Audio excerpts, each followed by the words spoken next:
स्वागत है आपका अपनी हिंदी कक्षा में।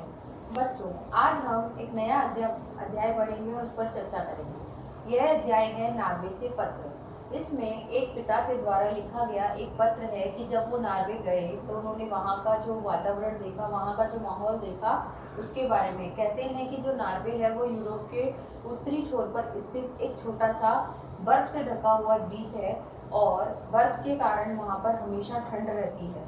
तो वहाँ की विशेषताओं के बारे में बताते हुए जो पिता है निखिल शर्मा, उन्होंने अपने पुत्र अंकित को यह पत्र लिखा है। वे कहते हैं, उन्होंने ये पत्र जो लिखा है उसकी डेट है 6 जुलाई। 6 जुलाई जब वो ट्रामसो में गए थे, उत्तरी नार्वे में जब गए थे, तो वहाँ का उन्होंने विवरण दिया है। तो इस अध्याय को शुरू करने से पहले, इसको समझने से पहले हम हल करते हैं इसके कठिन शब्द। तो सबसे पहला जो कठिन शब्द है हमारा वो है दुहरे तिहरे। तो दुहरे तिहरे का मतलब होता है दुगने तिगुने। दुगने तिगुने। सदैव का मतलब होता है हमेशा। हिम का मतलब बर्फ। रेंडियर का मतलब बारहसिंगा जैसा एक जानवर होता है जो कि बर्फीले पहाड़ों पर पाया जाता है। बारहसिंगा जैसा जानवर, जिसको कि वहां पर रेंडियर कहा जाता है। बाड़े होते हैं जानवरों के रहने का स्थान। जानवरों के रहने का स्थान। फिर है भली भांति। इसका अर्थ होता है अच्छी तरह। अंतिम का अर्थ होता है आखिरी और छोर का अर्थ होता है किनारा। तो इस तरीके से ये है हमारे इस अध्याय के कठिन शब्द। तो एक बार इनको दोहरा लेते हैं। दुगने दुहरे तिहरे अर्थात दुगने और तिगुने। सदैव हमेशा। हिम बर्फ। रेंडियर बारहसिंगा जैसा एक जानवर जो वहाँ रहता है। बाड़े जानवरों के रहने का स्थान है। भली भांति अच्छी तरह। अंतिम आखिरी। छोर किनारा।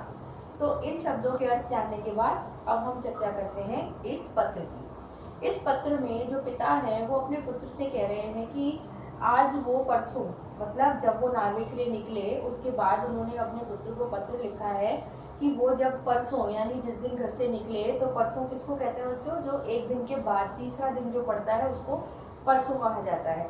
तो उन्होंने लिखा कि जब मैं घर से निकला था उसके बाद परसों वो वहाँ पर पहुँचे और वहाँ उन्होंने पानी के जहाज की यात्रा की। वो जो जहाज था वो इतना बड़ा था कि उसमें सैकड़ों लोग यात्रा कर रहे थे। उनमें कुछ जर्मनी थे तो कुछ अंग्रेज थे, कुछ फ्रांस के थे तो कुछ अमेरिका के थे। लेकिन उस भीड़ में ऐसा लग रहा था कि मानो मैं अकेला ही भारतीय फंस गया हूँ। जैसा कि मैंने पिछले पत्र में लिखा था और ये तुम्हें बताया था कि ये जगह बहुत ठंडी है। पहाड़ों पर हमेशा यहाँ बर्फ जमी रहती है और कड़ाके की सर्दी तो बाप रे बाप। बेटा, तुमने अपनी भूगोल की पुस्तक में पढ़ा होगा कि यह जो प्रदेश है नार्वे, ये ध्रुव प्रदेश भी कहलाता है। ये ध्रुव प्रदेश कहलाता है उत्तरी ध्रुव के पास ना। इसलिए यहाँ एक बड़ी विचित्र बात है। उत्तरी ध्रुव के पास एक बहुत ही बड़ी विचित्र बात यह है कि शायद तुमने सुनी होगी कि यहाँ पर 6 महीने का दिन होता है और 6 महीने की रात होती है। अब ये सुनकर तुम्हारे मन में ये अचंभित कर रहे होंगे तुम कि जब 6 महीने का दिन होता है तो लोग क्या पूरे टाइम काम ही करते रहते हैं? क्या वो सोकर आराम नहीं करते? या फिर जब 6 महीने की रात होती है तो क्या वो रेगुलर 6 महीने तक सोते हैं और उसके बाद उठते हैं? नहीं बेटा, ऐसा कुछ भी नहीं है। यहाँ पर होता ये है कि जो सूर्य है उसकी जो गर्मी है वो यहाँ महसूस ही नहीं होती है। जब उसकी धुंधली धुंधली सुनहरी पीली सी किरणें जब पहाड़ों की बर्फ पर पड़ती हैं तो उसकी रोशनी रहती है। और लोग यहाँ पर जो भी अपना काम करते हैं वो घड़ी को देखकर ही करते हैं। घड़ी में अगर सुबह के 10 बज गए तो सुबह 8 बजे वो उठ जाते हैं और 10 बजे तक अपने अपने काम पर चले जाते हैं और शाम को 4 बजे अपने अपने कामों पर से लौटते हैं। यहाँ के जो लोग हैं वो जो है वो अपने घरों के बाहर 2 या 3 पर्दे टांग कर रखते हैं, यहाँ तक कि खिड़कियों में भी 2 या 3 पर्दे लगा कर रखते हैं, इसलिए कि वो ठंड से अपना बचाव कर सकें। लेकिन फिर भी जो उनके घर होते हैं वो इतने ठंडे होते हैं कि मानो वो बर्फ़ का एक तालाब ही हो। यहाँ धूप तो लगातार महीनों तक चमकती रहती है। ये लोग अपने दरवाजों और खिड़कियों पर जो पर्दे लगाते हैं और घड़ी के अनुसार काम करते हैं। 10 बज गए तो ऑफिस चले गए, 6 बजे उठ गए और शाम को 4 बजते ही वो वापस आ गए। तो इस तरह से वो अपना दिन शुरू करते हैं। इसी प्रकार जाड़े के दिनों में भी यही काम होता है। जाड़ों में सूरज नहीं चमकता, परंतु बर्फ पर जो सूरज की पीली किरणें पड़ती हैं उनकी ही चमक जो है उस पीली किरण के कारण इतनी रोशनी रहती है कि लोग अपने उस धुंधले धुंधले प्रकाश में ही अपना सारा काम कर लेते हैं। उसके बाद यहाँ जब मैं तुम्हें पत्र लिख रहा हूँ उस समय रात के 10 बजे हैं और ये पत्र लिख रहा हूँ उस समय भी यहाँ पर सूरज की पीली पीली जो धूप है वो चारों तरफ बर्फ पर फैली हुई है। यह धूप हमारे देश की धूप की तरह गर्म नहीं होती, एकदम ठंडी लगती है। ट्रांसो का यह क्षेत्र लैपलैंड भी कहलाता है। ट्रांसो का यह क्षेत्र लैपलैंड इसलिए कहलाता है क्योंकि वहाँ के जो रहने वाले लोग हैं, जो उनके वहाँ के जो मूल निवासी कहलाते हैं, उन लोगों को यहाँ पर लैम्प कहा जाता है, इसीलिए उन्हीं के कारण इस जगह को लैम्पलैंड के नाम से भी जाना जाता है। लैम्प के मूल प्रदेश के जो मूल निवासी हैं उन्हें यहाँ सामी भी कहते हैं। इस रूस के भाग में इन लोगों को एस्किमो कहा जाता है। परसों शाम हम जब ट्रांसो शहर घूमने निकले तो मैंने देखा कि बहुत दूर पश्चिम की ओर गए जहाँ पर उन लैम्प लोगों की बस्तियाँ हैं। तो जब हम लैम्प लोगों की बस्तियों में घुसे तो हमने वहाँ क्या देखा कि जो भी लोग हमें मिले, चाहे वो औरत हो, चाहे बच्चा हो, चाहे बूढ़ा हो, चाहे जवान हो, सब लोग अपने आप को पूरी तरह से स्वेटर ही स्वेटर और कपड़ों में पूरी तरह से लदे हुए थे। उन्होंने टोपी भी पहनी हुई थी, पैरों में बूट पहने हुए थे और चारों तरफ से अपने आप को ढक के उन्होंने रखा हुआ था। और हमने ये देखा कि सरकार जो पहले ये जो लोग थे ये बर्फ का ही घर बनाकर पहले रहा करते थे, लेकिन अब सरकार ने इनकी मदद की और वहाँ पर बर्फ की जगह काट का मतलब होता है लकड़ी, तो इन्होंने वहाँ पर जो है लकड़ी के मकान इन लोगों के लिए बनवा दिए हैं। तो काट के मकान जहाँ पे भी हम देखते हैं जहाँ ये लोग रहते हैं, वहाँ से जहाँ दूर दूर तक मैंने दृष्टि दौड़ाई तो वहाँ तक मुझे सिर्फ बर्फ ही बर्फ की चादर दिखाई दी। उस हिम प्रदेश में सैकड़ों और हजारों रेंडियर भी दिखाई देते हैं। रेंडियर एक बारहसिंगा जैसा जानवर होता है जो कि उस बर्फ में चलता है और बिना पहिए वाली जो गाड़ी होती है उसको भी वो खींचने का काम करते हैं। हम थोड़ा आगे ही बढ़े थे कि हमने देखा कि वहाँ के जो लोग हैं, प्रजाति हैं, वो जो घरेलू पालतू पशु पालते हैं तो उनके जो कुत्ते होते हैं वो भी ऐसे झबरेले से होते हैं। उनके बाल इतने लंबे रीछ के समान होते हैं कि उनको देखकर डर लगता है। ऐसा लगता है कि अगर ये किसी के हाथ से छूट गए तो ये तो पूरा किसी आदमी को खा ही डालेंगे। लेकिन हमें इस बात का डर नहीं था क्योंकि जो आदिवासी थे वो सब हंसमुख लोग थे और उन्होंने जो है वो जो झबरेले कुत्ते हैं जिनसे मुझे डर लग रहा था, लेकिन वो डर मेरा ख़त्म हो गया जब मैं वहाँ पर जब पहुँचा तो मेरे साथ के जो लोग थे वो वहाँ के जो मूल निवासी हैं लैपवासी, उनकी जो भाषा है उस भाषा को वो अच्छी तरह पहचानते थे। तो इसलिए उनके साथ रहते हुए मुझे किसी भी डर का अनुभव नहीं हुआ और वो धीरे धीरे अपनी यात्रा पर आगे बढ़ते गए। इनके जो डरावने कुत्ते होते हैं वो भी बिना पहिए वाली स्लेज गाड़ियों को खींचने का काम करते हैं जो कि बर्फ में चलती हैं। उसी प्रकार जब हमने कुत्तों को देखा तो हमें ये देखकर आश्चर्य नहीं हुआ कि उनके जो कुत्ते थे उनको भी बूट पहनाए गए थे। भाई बर्फ तो ठंडी होती है, वो चाहे इंसान हो या जानवर दोनों को ही ठंडी लगेगी, इसलिए और जब वो जानवर किसी गाड़ी को लेकर खींच रहा है तो उसको तो और ज़्यादा जब प्रेशर पड़ेगा, वजन पड़ेगा तो उसके पैर ज़्यादा बर्फ़ में धंसेंगे और जब बर्फ़ में एक बार पैर धंस जाए तो उसे निकालना बहुत मुश्किल होगा। इसलिए वहाँ के कुत्तों को जब बूट पहने हुए हमने देखा तो मुझे वो देखकर भी बिल्कुल भी आश्चर्य नहीं हुआ कि जिस प्रकार घोड़ों को भी जब बर्फ़ में दौड़ाया जाता है तो घोड़ों को भी पैरों में जूते पहनाए जाते हैं ताकि उनको उस ठंड से बचाया जा सके और वो काफ़ी देर तक दौड़ लगा सकें। तो हमने देखा कि घोड़ों के पाँव में भी बर्फ के चलने पर कुछ भी ऐसा नहीं हो रहा था और उन्हें भी जूते पहना दिए गए थे। यहाँ पर चारों तरफ काफ़ी बर्फीली घाटियाँ हैं और जहाँ पर बिखरी बिखरी बस्तियाँ हैं, यानी वहाँ पर घनी आबादी नहीं है। घनी आबादी इसलिए नहीं है क्योंकि वहाँ पर कुछ भी नहीं पता कि कौन सी जगह बर्फ जो है वो ठोस रूप में है और कौन सी जगह जो बर्फ है वो एकदम पोली है कि उसमें पैर रखें और उसी में आदमी गड़ जाए। तो इसलिए वहाँ पर घनी आबादियाँ ना होकर के बर्फीली जो घाटियाँ हैं उनमें दूर दूर छोटी छोटे जो बस्तियाँ बनी हुई हैं उसी में वो लोग रहते हैं। और हमने यहाँ पर एक और भी अच्छी चीज़ देखी कि यहाँ जो बर्फ़ के लिए जो काठ के जो घर बने हुए हैं उनमें हमने टेलीविज़न भी चलते हुए देखे। तो बच्चों आपको भी सुनकर आश्चर्य हो रहा होगा कि बर्फीले इलाके में जहाँ चौबीसों घंटे बर्फ गिरती है या बर्फीला ही रहता है वहाँ पर, तो वहाँ पर लोग टेलीविज़न ऐसे जगह पर पहाड़ी पे जहाँ पे जो घर है वो भी पक्के नहीं है, केवल काठ के यानी लकड़ी के घर बने हुए हैं और उनमें भी वो लोगों के पास सुख सुविधा की कोई कमी नहीं है, वो भी टेलीविज़न लगाकर देखते हैं। उसके बाद जो मैंने देखा, जो इसमें लेखक हैं, जो पिता हैं, वो अपने पुत्र को कह रहे हैं कि मैंने वहाँ पर घरों में टीवी भी चलते हुए देखा और मैंने वहाँ पर घरों के बाहर स्कूटर भी कहीं कहीं खड़े हुए देखे जिनके पहिए इतने मोटे होते थे ताकि वो जब बर्फ पर चले तो वो सरपट दौड़ सकें।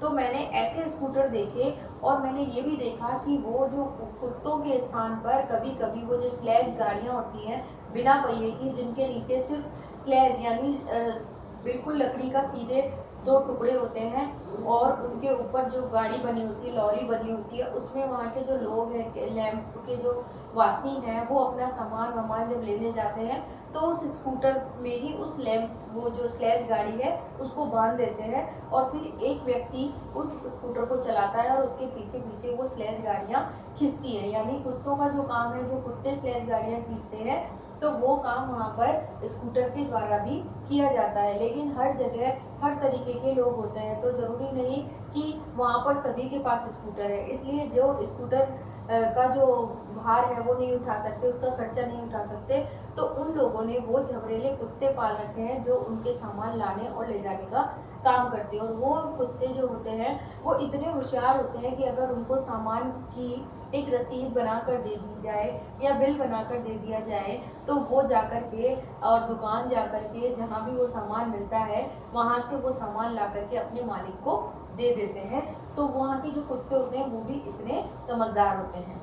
लैम्प बच्चे जो होते हैं वो उन्हीं कपड़ों में लिपटे हुए थे और बर्फ का कोई खेल खेल रहे थे, हंसते थे, उछलते थे और गोल मटोल बड़े ही सुंदर लगते थे।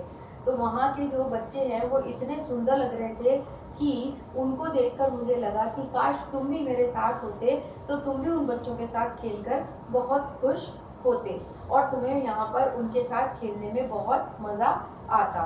तो तुमने सुना ही है कि यहाँ पर सफ़ेद रीछ भी होते हैं। एक और विशेषता है नॉर्वे की कि वहाँ पर सफ़ेद रंग के रीछ भी होते हैं, लेकिन कम समय होने के कारण अंकित के जो पिता हैं निखिल, वो वहाँ उस क्षेत्र में नहीं जा पाए जहाँ पर वो सफ़ेद रीछ पाए जाते हैं। नहीं तो उन्होंने लिखा है अपने पुत्र को कि अगर मैं उस एरिया में जाता जहाँ पर वो सफ़ेद रीछ होते हैं तो मैं तुम्हारे लिए उन सफ़ेद रीछों की एक फ़ोटो ज़रूर खींचकर ले आता। क्योंकि कभी भी बच्चे कोई भी हो, बच्चों का जो मन होता है वो ऐसे जानवरों के बारे में देखने में उनको बड़ा मज़ा आता है जो कि उन्होंने पहले कभी ना देखा हो ना सुना हो। तो अभी तक बच्चों ने सबने भालू जो रीछ जो देखे हैं वो सब काले ही देखे हैं, तो जब वो सफ़ेद रीछ की फ़ोटो देखेंगे तो उनको बड़ा मज़ा आएगा, उनको बड़ा अच्छा लगेगा। इसीलिए उन्होंने कहा कि बेटा अगर हम उस क्षेत्र में जाते तो हम तुम्हारे लिए उस रीछ की फ़ोटो ज़रूर खींचकर ले आते।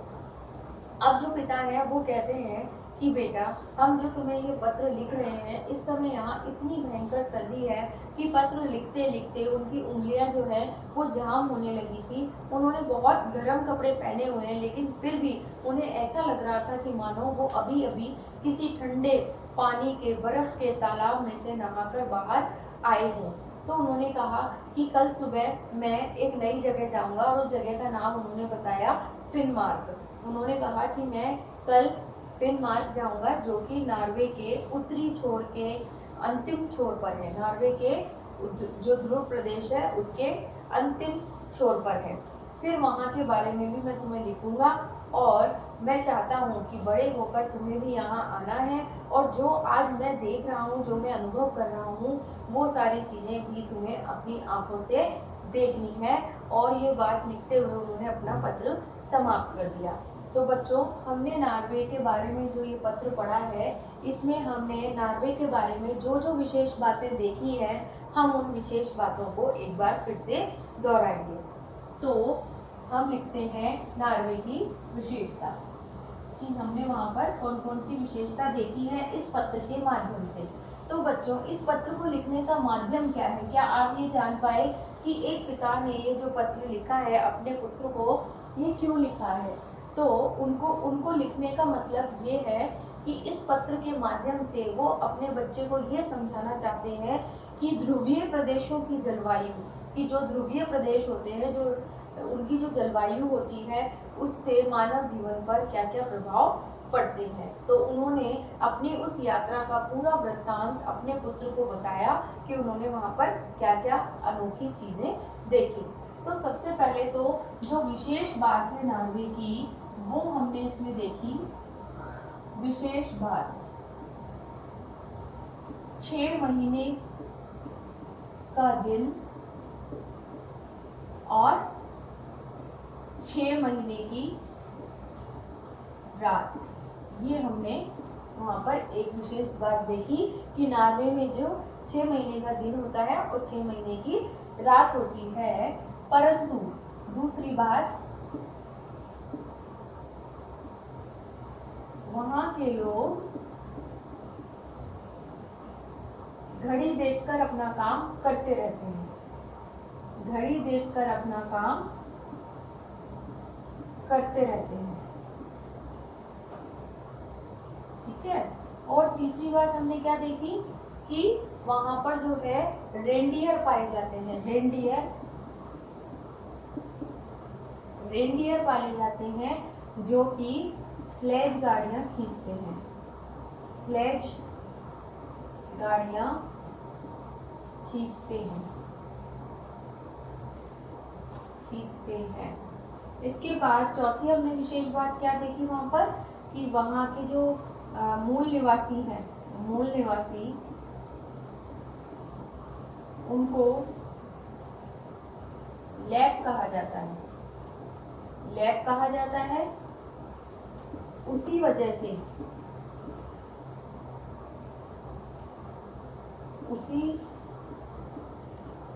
से नॉर्वे को लैपलैंड भी कहते हैं।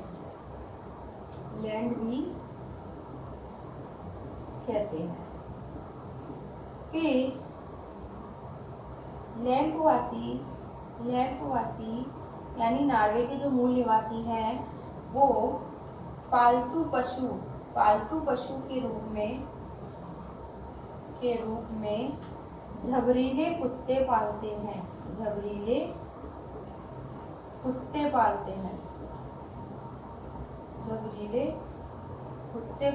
हैं। और वो भी क्या खींचते हैं वहां पे? स्लेज गाड़ियां। इसको हम ब्रैकेट में लिख सकते हैं, बिना पहिए की गाड़ियां जो है वो झबरीले कुत्ते वहां पर खींचते हैं। और हमने एक जो विशेष बात देखी, वो वहाँ की जो स्पेशल बात है, वो है कि वहाँ पर सफ़ेद रीछ भी पाए जाते हैं, जो आपने अभी कहीं भी नहीं देखे होंगे। और उसके अलावा कुत्तों को भी पैरों में बूट पहनाए जाते हैं।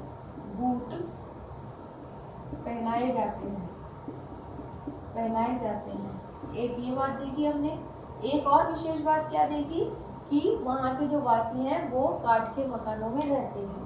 पहले बर्फ के मकानों में रहते थे। पहले बर्फ के मकान थे, परंतु अब काठ के मकान हैं। काठ माने काठ के मकान हैं। तो काठ का मतलब होता है लकड़ी। लकड़ी, ठीक है। ये हमने जानी हमारी विशेषताएं वहाँ की। और दूसरा हमने एक लास्ट विशेषता और लिखेंगे हम, वो है सूर्य की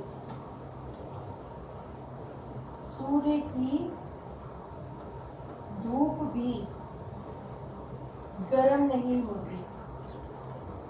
सूर्य की जो धूप पड़ती है वो गर्म नहीं होती। और वहाँ के जो लोग हैं, जो वहाँ के आदिवासी हैं, वो कैसे होते हैं?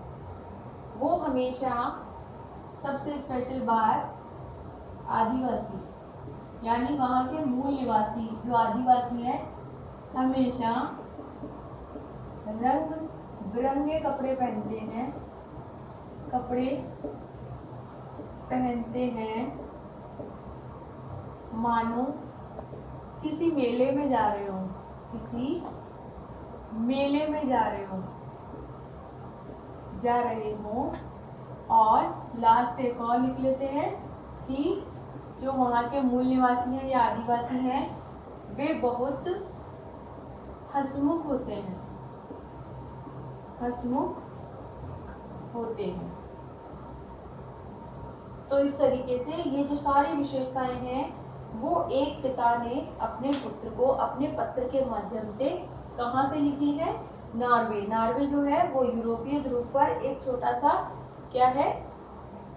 ध्रुव प्रदेश है, और जिसकी यात्रा पर वो गए थे, और उस जगह का नाम है ट्रामसो, जहाँ से उन्होंने 6 जुलाई को ये पत्र अपने पुत्र को लिखा और वहाँ की जलवायु, वहाँ का वातावरण और वहाँ की विशेषताओं के बारे में उन्होंने अपने पुत्र को बताया। तो बच्चों, आशा है कि आपको ये जो पत्र है, ये जो हमारा अध्याय है, ये आपको बहुत पसंद आया होगा। तो आज की कक्षा को हम यही विराम देते हैं। अगली कक्षा में हम फिर मिलेंगे और इसके अभ्यास प्रश्नों को हल करेंगे। तब तक के लिए नमस्कार बच्चों।